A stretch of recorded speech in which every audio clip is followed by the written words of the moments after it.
kita wakaf itu, kita sedekah itu, kita zakat itu karena trust dengan Allah. Maka orang-orang yang taat akan mau mengeluarkan uang di jalan Allah. Sekali lagi, hanya orang taat yang mau untuk mengeluarkan uang di jalan Allah. Atau hanya orang taat yang mau untuk habis-habisan berkorban dengan harta atau jiwanya. Pertanyaan sekarang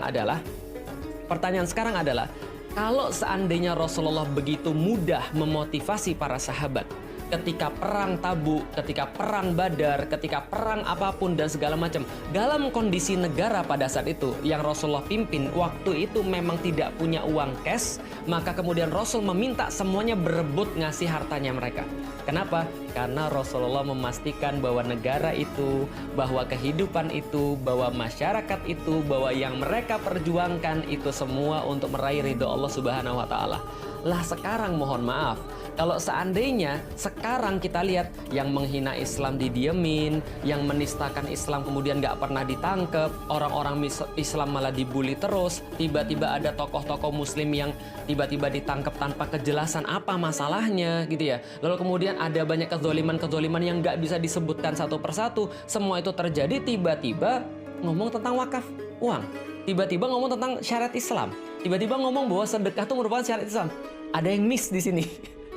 Kamu nggak menanamkan akidahnya, kamu nggak menjelaskan, kamu nggak buat orang trust dengan bahwa ini adalah bagian daripada kerjaan yang Islami, tapi tiba-tiba kamu pakai dalil yang Islami.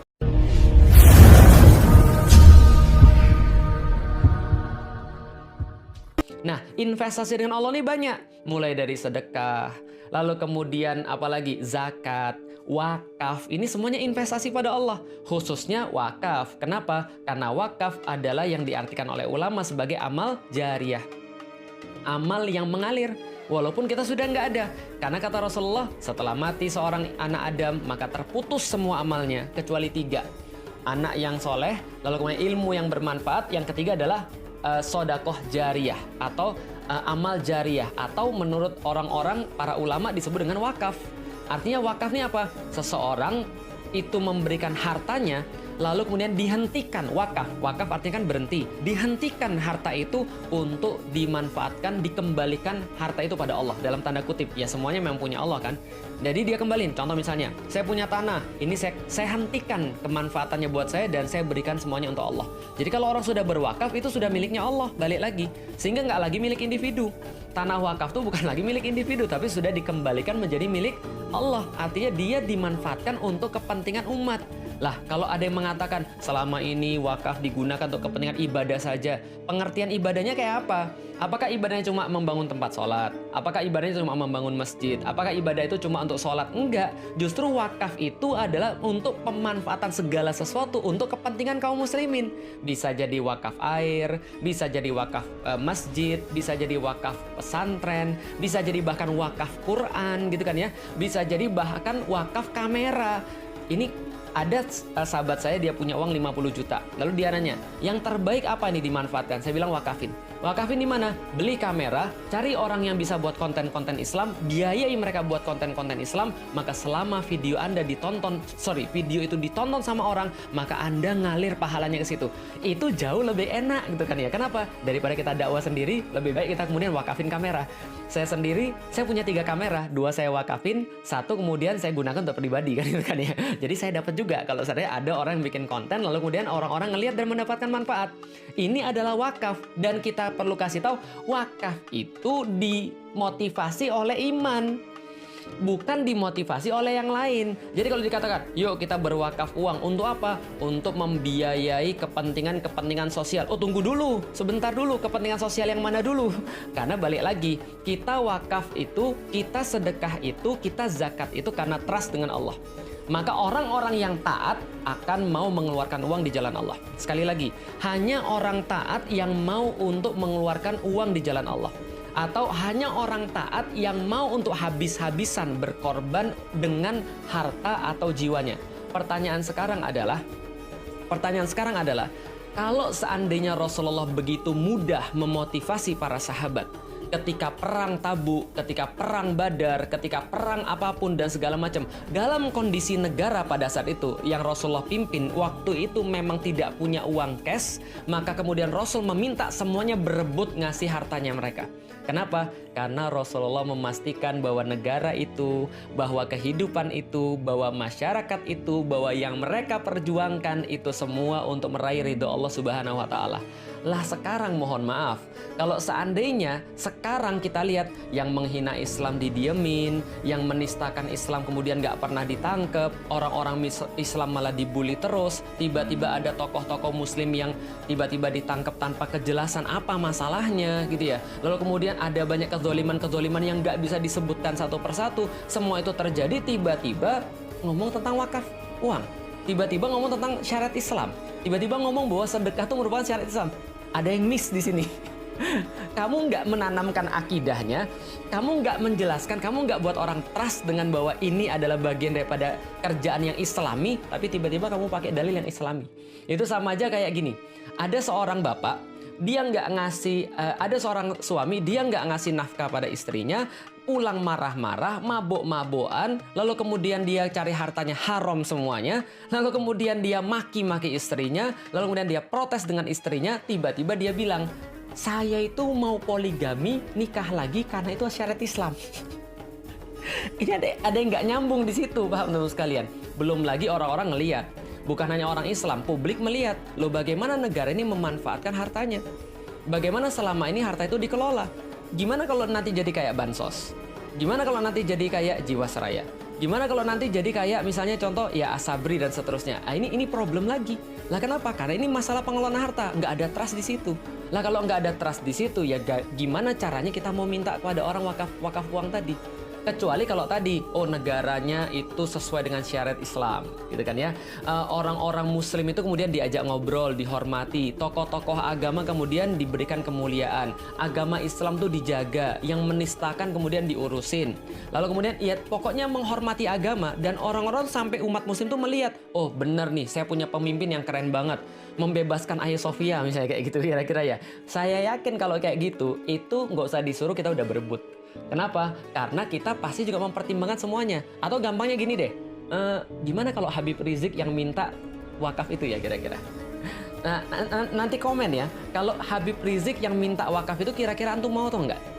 Kira-kira kalau misalnya sekelas misalnya contoh, ulama-ulama yang diakui di Indonesia, yang ulama-ulama yang jelas pembelanya terhadap Islam, yang minta uang wakaf itu, insya Allah saya yakin berbondong-bondong orang yang mau ngasih wakaf.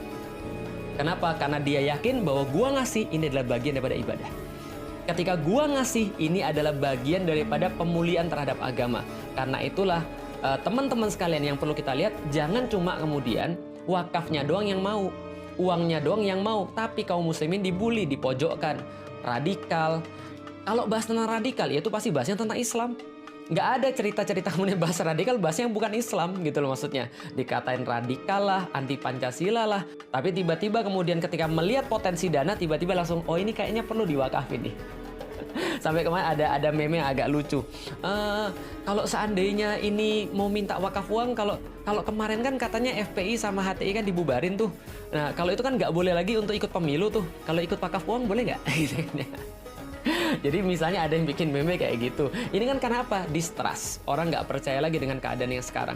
Orang nggak percaya bahwa kamu bisa ngelola kayak gitu. Lah kenapa? Karena kamu track recordnya selama ini bukan track record yang ya sesuai dengan apa yang diinginkan. Kira-kira maksudnya begitu. Nah, lalu kemudian yang bisa kita lihat lagi teman-teman sekalian, soalan wakaf uang ini adalah bahwa kita nggak bisa memisahkan.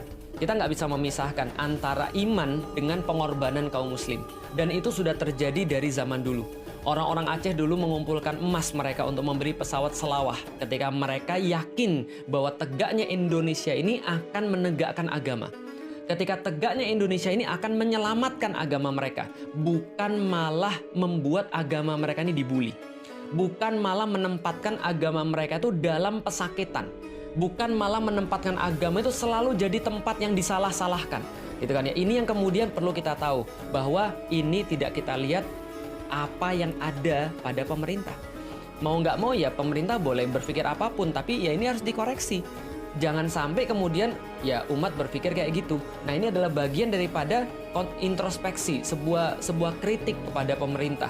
Kenapa sih kemudian apapun yang datang dari pemerintah lantas kemudian disalahpahami? Mungkin selama ini komunikasinya nggak benar, atau bahkan tidak pernah berkomunikasi sama sekali. Yang ada justru yang dilihat oleh orang-orang adalah kaum muslim selama ini tidak diberikan sesuatu, tapi ketika kalian mau ngambil sesuatu daripada kaum muslimin. Jadi teman-teman sekalian, itu sedikit bahasan kita tentang wakaf. Artinya kalau Anda mau untuk dibantu dalam tanda kutip ya oleh kaum muslim, yang nggak mau juga nggak apa-apa. Ya berarti Anda harus ngajarin keimanan dulu. Anda harus terlihat bahwa Anda itu memang berbuat sesuatu untuk Islam. Dan satu lagi yang mau saya sampaikan, Indonesia itu ya, data statistik mengatakan, atau survei saya lupa, atau riset saya lupa, nanti kita tampilin nanti di caption, 100 orang paling kaya di Indonesia itu menguasai hampir sekitar setengah atau bahkan 80% kekayaan Indonesia. Lalu kemana selama ini taipan-taipan yang kaya itu? 1-10 orang terkaya di Indonesia. Kenapa mereka nggak mau bantu Indonesia? Kenapa mereka nggak mau kemudian mengeluarkan uang mereka untuk bantu pemerintah? Padahal duit orang-orang muslim, kalaupun dikumpulin semuanya, itu nggak akan sebanyak duit mereka. Orang-orang terkaya di Indonesia itu loh, yang punya duit ratusan triliun, bahkan lebih daripada itu misalnya. Kenapa mereka nggak mau ngeluarin? Kenapa? Karena sekarang orang tahu kan, kalau seandainya orang tuh nggak punya iman, alasan apa mereka ngeluarin duit? Kalau orang tuh nggak punya harapan bahwa ada hitungan setelah akhirat, ngapain mereka mau berkorban dengan duit mereka? Karena itulah Allah dalam Al-Quran mengatakan hanya orang beriman yang dipanggil untuk bisa mengorbankan harta bahkan jiwanya untuk agama, untuk tegaknya Islam, untuk tegaknya ketaatan, untuk tegaknya kebaikan, untuk tegaknya kebenaran, untuk tegaknya keadilan dan seterusnya. Dan itulah yang kita bisa pelajari daripada situasi akhir-akhir ini. Mohon maaf kalau ada yang nggak nyaman dengan bahasan kita, cuman saya agak mikir dan agak gatel aja gitu kan ya. Saya cuma mikir, kamu nggak ngajari anakmu untuk beriman, tiba-tiba ketika dia nggak berbakti kepadamu, kamu marah. Kamu nggak ngajarin anakmu untuk taat, tapi kamu marah ketika dia, tapi kamu minta dia untuk sholat.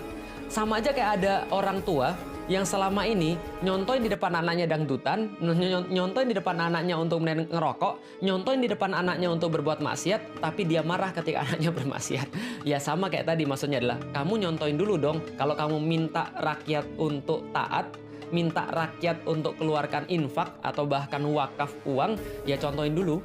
Gitu, maksudnya contohin dulu bahwa memang ini adalah kamu taat dong, keluarin wakafmu. Ya kamu dulu dong taat, hormati dulu dong agamamu, korbankan dirimu dulu dong untuk agamamu, buat sesuatu dong untuk agamamu, baru orang-orang pasti akan ngikutin walau kamu nggak ngomong.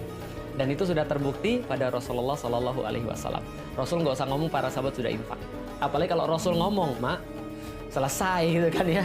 Utsman bin Affan sepertiga langsung ditanggung dan seterusnya. Masya Allah, barakallahu fikum, mudah-mudahan bermanfaat. Nanti kalau misalnya ada perlu penjelasan-penjelasan, cari pada ulama-ulama yang lebih paham.